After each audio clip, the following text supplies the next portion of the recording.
ඉතින් ආයිබෝවන් දුවේ පුතේ දැනුමයි පුංචලාගේ නාලිකාවට පුතාලා දුවලා තාම ආදරෙන් හා ගෞරවයෙන් අපි මේ මොහොතේ පිළිගන්නවා දුවේ පුතේ අද අපි පුතාලා දුරට කියලා දෙන්නේ බුද්ධ ධර්මය දෙවන ශ්‍රේණියේ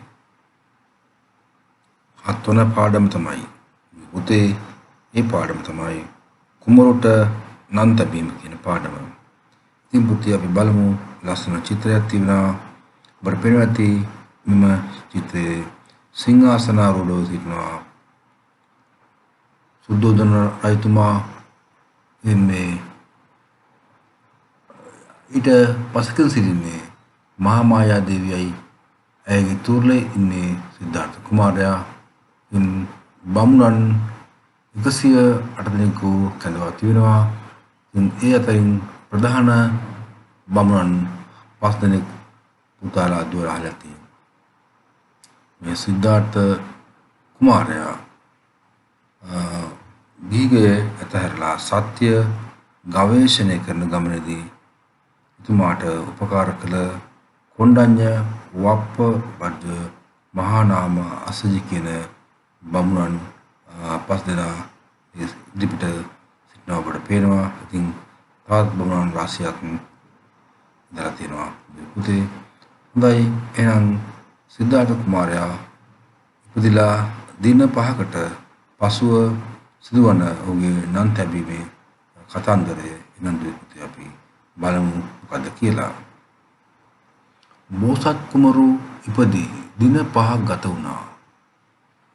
කුමරුට නන් තවන දිනය එළඹුණා.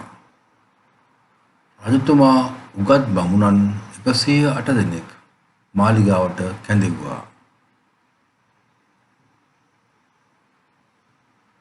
බමුණු පඬිවරු කුමරු දෙස උදින් බැලුවා. පින්වත් පුත් කුමරුකු බව දැනගත්තා.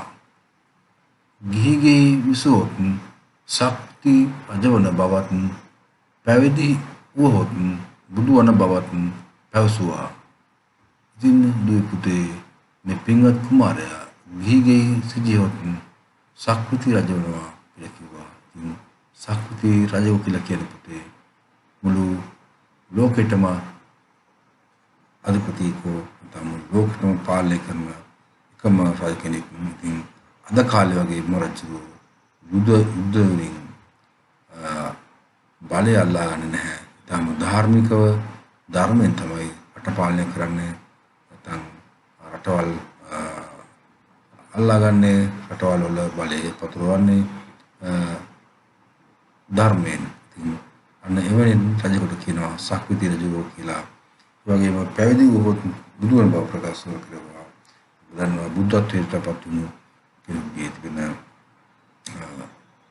අසීමිත වූ මෛත්‍රිය, කරුණාව, දයාව, ඒ වගේම රාග, දේශ, මොහ ප්‍රවීණ කරලා මුළු ලෝකෙම තුන් ලෝකෙම ජයගත් උත්මයෙක් තමයි දුරේ කියලා කියන්නේ. සාර සංඝ කල්පලක්ෂයක් පාරමී ධර්ම පූර්ණ කරලා තම දැඩි කැපවීමකින් තමයි පුතේ මෙම බුද්ධත්වයට පත් වෙන්නේ. ඉතින් එවැනි පාරමිතා බලපිරපු උතුම් තමයි මෙම සිද්ධාර්ථ කුමාරයා. ඉතින් ලෝකම අර්ථයක් සිදු කිරීම පිරිස උපන් බැවින් කුමරුට සිද්ධාර්ථයයි නම් තැබුවා. ඉතින් මෙතුමා අපිටම ගිහිගේ සිටියත් පැවිදි වුවත් ඔහුගෙන් ශාල අර්ථයක් සේවයක් ලෝකවාසී මහ ජනතාවට සිදුවන නිසා තමයි මෙම කුමාරයාට සිද්ධාර්ථ කියන නම තැබුවේ දුවේ පුතේ. දුවේ පුතේ ඔබට තේරෙන්නේ නැති මෙම පාඩමේදී පුතාලට මෙම සිද්ධාර්ථ කියන නම කොහොමද සිද්ධාර්ථ කුමරුට ලැබුණේ කියලා ඒ වටිනාකම ඉතින් අර්ථයක් ඇතුව තමයි පුතේ ඒ කාලේ නන් තබලා තිබෙන්නේ. ඉතින් දුවේ පුතේ ඔබට පේනවා ඇති අද සමහර දරුවන්ට පාවිච්චි කරන නම් වල අර්ථය තේරුමක් නැහැ. ඒ වගේ නිකන් ශබ්ද රසයක් තෝරයි තියෙන්නේ. ඉතින් නම් නෙමෙයි දුවේ පුතේ අපි භාවිතා කරන්න ඕන. අපේ නමකට අපි වගේ හොඳ වැදගත් අර්ථයක් නමක් තියනවාද ඔබගේ නමේ තිබෙනවද ඔබ සොයා බලන්න මේ මොහොතේ දුයි පුතේ. ඉතින් හොඳයි දුයි පුතේ අපි අලුත් පාඩමකින් නැවත හමු වෙනතුරු පුතාලා දුවලා සෑම දිනාටම දැනුමයි පුංචලාගේ නාලිකාව තුළින් ජය සතුට ප්‍රාර්ථනා කරනවා. ඉතින් දුයි පුතේ අදත් අමතක කරන්නට එපා අපේ නාලිකාව subscribe කරන්න, share කරන්න, ඒ වගේම like එක දාන්න. ඉතින් ඔබගේ යාළුවන්ට මිතුරන්ට කියන්න සිංහල භාෂාව සහ සාමාන්‍ය දැනුම විනෝදය සමග ඔබට බුදු ධර්මයේ විෂය ගැනීමට පුළුවන්. ඒ වගේ ඔබට විශාල ප්ලේලිස්ට් රාශියක් අපගේ නාලිකාව තුළ දැකීමට පුළුවන්. ඉතින් පුතේ සතුටින් දැනුමෙන් සහ විනෝදයෙන් නවලව ගවේෂණය කිරීමට ඔබට ආරාධනා කරමින් අපි සමුගන්නවා නැවත අලුත් පාඩමකින් අමනතුරු ඔබට තෙරුවන් සරණයි සහ ජය සතුට ප්‍රාර්ථනා කරනවා. බොහොම ස්තුතියි.